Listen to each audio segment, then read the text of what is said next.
All right.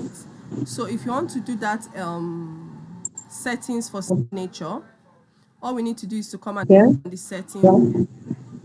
So once I click on settings, it's going to come up.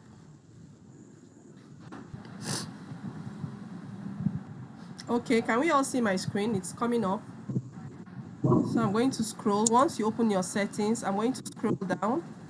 I'm going down to signature. So just watch, it's kind of a little bit tricky. All right, so this is signature. So once you're in signature, you're going to click on create. Can we all see my screen? Can I get thumbs up if you can see my screen? Yeah. Okay, so I'm going to click on create new. So once I click on create new, I'm going to give it a title. So this particular signature, I'll give it a title. So let me just put class practice. I'll just put class practice. That's the title of this signature we are creating. So now Okay. class practice. By the side, it's going to ask me to type in the signature. So for class practice, the signature should be, let me just say it should be, let me write my name. I'll just write Enakeno.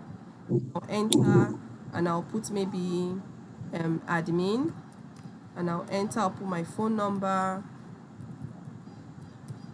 So once I'm done, I'll click on save.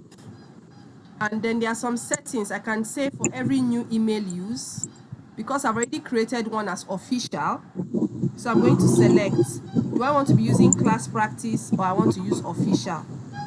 So anytime you create a new signature, you select which one you want to use before you save. So right now, say I want to use class. And here there's another option.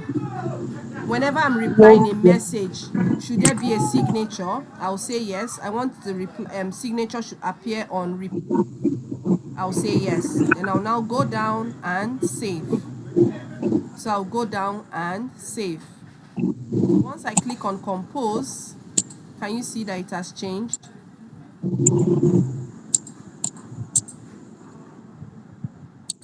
So it has Okay. changed. So once you do these settings on your laptop, automatically on your mobile phone, you'll be seeing it there.